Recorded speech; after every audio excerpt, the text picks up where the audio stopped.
আসসালামু আলাইকুম।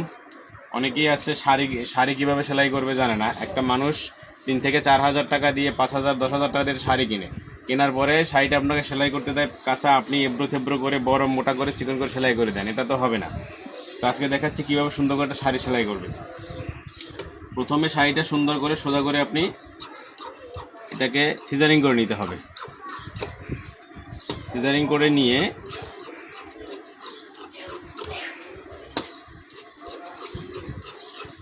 প্রথমে এক পাশ দেখাচ্ছি, এই যে সুন্দর করে সিজারিং করে নিলাম।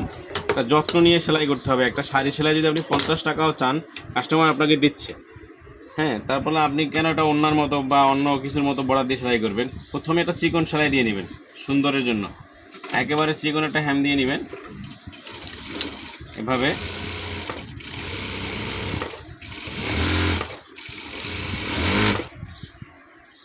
অবশ্যই সামনে একটু হাত রাখবেন, নাহলে খিচে যাবে। খিচে গেলে বা গোছ হয়ে গেলে দেখতে সুন্দর লাগবে না, টান খেয়ে থাকবে।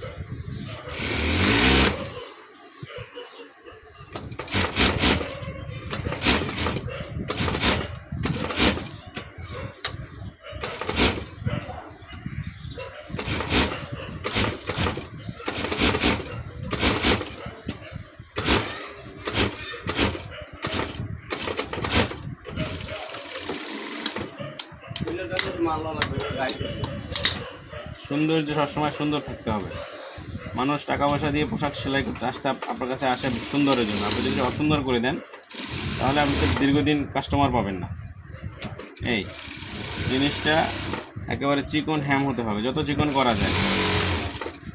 অনেক কাস্টমার আমাকে পিকু করে দিতে বলে, আমি 80 টাকা 90 টাকা নিয়ে পিকু করে দিই। আমার কাছে পিকু মেশিনও আছে, পিকু করে দিই। তবে যারা 30-40 টাকা দিয়ে সেলাই করতে চায় তাদেরকে এরকম সুন্দর করে সেলাই করে দিই।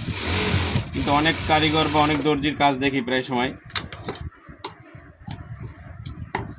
একেবারে চদর বদর করে সেলাই করে দেয়। ওভাবে করে না সেলাই করে সুন্দর করে সেলাই করতে হবে শাড়ি।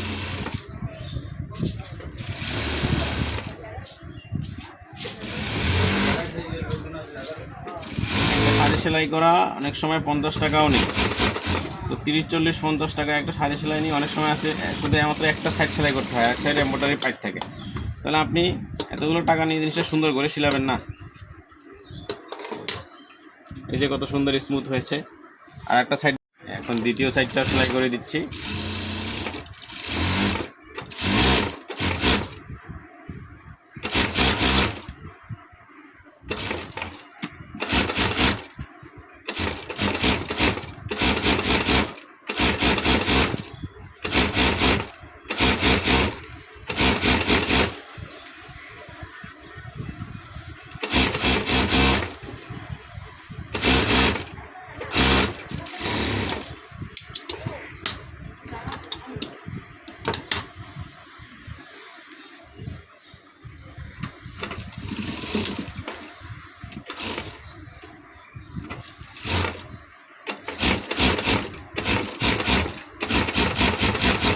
যে এটাকে সুন্দর করে এখন এই যে আপনি 2 সেলাই দিলে অনেক সুন্দর করে চিকন করে হ্যাম হবে, যত চিকন করা যায়।